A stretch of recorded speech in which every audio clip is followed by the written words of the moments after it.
கிறிஸ்துவுக்குள் மிகவும் பிரியமானவர்களே, உங்கள் அனைவருக்கும் இறைமந்தன் இயேசு கிறிஸ்துவின் நாமத்தினால அன்பின் ஸ்தோத்திரங்களும் வாழ்த்துக்களும் தெரிவித்துக் கொள்கிறேன்.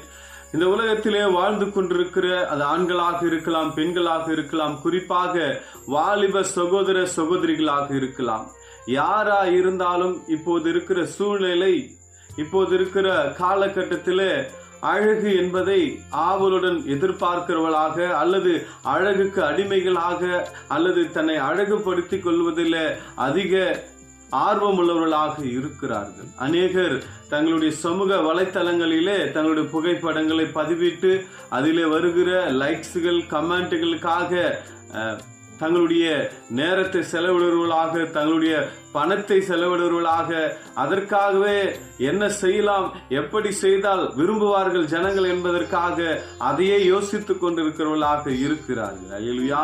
அப்படிப்பட்ட காலகட்டத்திலே நாம் வாழ்ந்து கொண்டிருக்கிறோம். இந்த அழகு என்ற புகழ்ச்சிக்காக அடிமையாகிறவர்களாக இருக்கிறார்கள். வேதத்துல பார்க்கும்போது அழகு என்பது எப்படிப்பட்டதா இருக்கிறது, அதனுடைய கிரியைகள் எப்படிப்பட்டதா இருக்கிறது, அல்லது நம்முடைய அழகு எப்படிப்பட்டதா இருக்க வேண்டும் என்று அழகாக வேதம் நமக்கு போதிக்கிறதாக இருக்கிறது.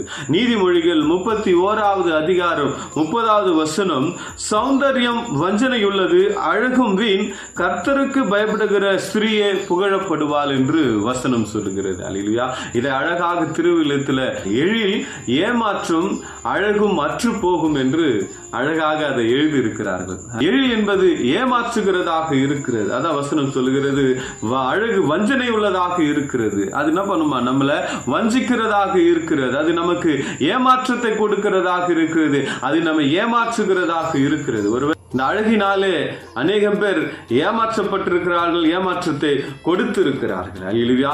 அதனால்தான் வசனம் சொல்லுகிறது, அழகு என்பது வஞ்சனை உள்ளதாக இருக்கிறது, எழில் ஏமாற்றும் என்று வசனம் சொல்லுது. வேதத்துல பார்க்கும்போது அநேக தேவ மனிதர்கள் கூட என்ன பண்றாங்க, இந்த அழகினாலே வஞ்சிக்கப்பட்டிருக்கிறார்கள், ஏமாற்றம் அடைந்திருக்கிறார்கள். சிம்சோனை பார்க்கும்போது அழகினாலே அவன் வஞ்சிக்கப்படுகிறான். அழகினாலே வஞ்சிக்கப்பட்டு அவனுடைய சரீர பலத்தை இழந்து போகிறான், தன்னுடைய கண்களை இழந்து போகிறான், எல்லாவற்றையும் இழந்து தன்னுடைய ஜீவனையே கொடுக்கும்படியான ஒரு சூழ்நிலை ஏற்படுகிறது. காரணம், அவன் அழகினாலே வஞ்சிக்கப்பட்டதுதான். அழகு அவனுக்கு ஏமாற்றத்தை கொடுக்கிறது. நம்முடைய தாவீது ராஜா கூட என்ன பண்றார், அழகினாலே ஏமாற்றப்படுகிறார், வஞ்சிக்கப்படுகிறார். எனவே இந்த அழகு என்பது நமக்கு ஏமாற்றத்தை கொடுக்கிறதாக இருக்கிறது. அது மாத்திரமல்ல, அழகு வீண் என்று வசனம் சொல்லுகிறது. திருவிழத்தில் அழகாக சொல்லுகிறது, அழகு அற்று போகும், அது நிரந்தரம் கிடையாது, அது நிலையானது கிடையாது. வயது முதிர்ந்தனால் போய்விடும். வாலிப பிராயத்தில் அழகா தெரியும், அல்லது இன்னும் ஒரு 30-40 வயசு வரை அழகா தெரியும். அதுக்கப்புறம் என்ன பண்ண மாட்டோம், அந்த அழகை பற்றி நம்மளால யோசிக்க முடியாது. அது நிரந்தரமற்றது.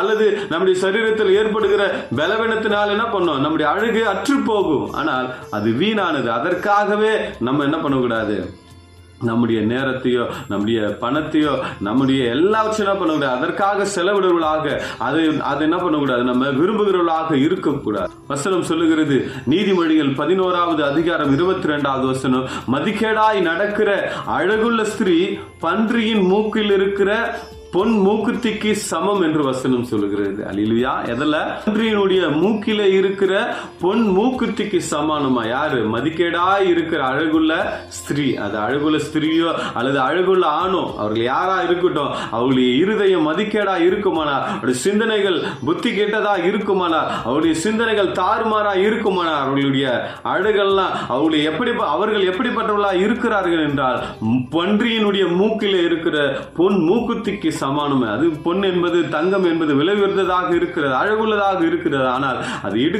அது இருக்கிற இடம் எப்படிப்பட்டதா இருக்கிறது, பன்றியினுடைய மூக்காக இருக்கிறது. பன்றியினுடைய மூக்கு எப்படிப்பட்டதா இருக்கும், அது என்ன செய்யும் என்பதை நான் உங்களுக்கு சொல்ல வேண்டிய அவசியம் உங்களுக்கு தெரிந்ததாக இருக்கிறது. எனவே வசனம் சொல்லுகிற வண்ணமாய் நாம் எப்படிப்பட்டவர்களாக இருக்க வேண்டும் என்றால், கர்த்தராலே புகழப்படுகிறவர்களாக நாம் இருக்க வேண்டும். அல்லேலூயா. இந்த உலகத்தினுடைய புகழ்ச்சி எல்லாம் அது வீணானதாக இருக்கிறது. நாம் கர்த்தருக்கு பயப்படுகிற போது கர்த்தர் நம்மை புகழ்கிறவராக இருக்கிறார். அந்த புகழ்ச்சி தான் என்ன பண்ணுது, நமக்கு ஆசீர்வாதத்தை கொடுக்கிறதாக இருக்கிறது. அல்லேலூயா. வசனம் சொல்லுகிறது, 1 பேதுரு 3வது அதிகாரம் 3வது வசனத்துல, பொன் ஆபரணங்களை அணிந்து உயர்ந்த வஸ்திரங்களை உடித்துக் கொள்ளுதல் ஆகிய புறமான அலங்கரிப்பு உங்களுக்கு அலங்காரமாயிராமல் அழியாத அலங்கரிப்பாயிருக்கிற சாந்தமும் அமைதலும் உள்ள ஆவியாக இருதயத்தில் மறைந்திருக்கிற குணமே உங்களுக்கு அலங்காரமாய் இருக்க கடவுது என்று வசனம் சொல்லுகிறது. அல்லேலூயா. இப்போ புறம்பான அலங்கரிப்பு நமக்குன்னா இல்ல, அவசியமானது அல்ல.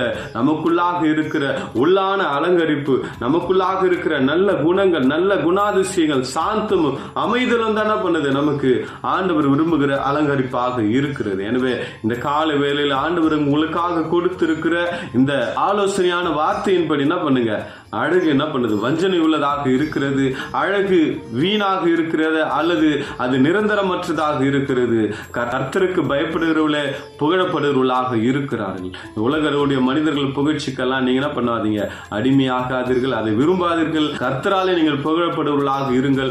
கர்த்தராலே புகழப்படும் போது நீங்களுடைய வாழ்க்கையில மேன்மை அடைகிறவர்கள், ஆசீர்வாதத்தை பெற்றுக்கொள்வர்கள், ஆண்டுடைய நன்மைகளை அடைகிறவர்களாக, ஆண்டுடைய கிருபைகளை பெற்றுக்கொள்வர்களாக இருப்பீர்கள். கர்த்தர் தாமே இந்த நாளில் உங்களை ஆசீர்வதித்து பாதுகாத்து வழி நடத்துவாராக. God bless you.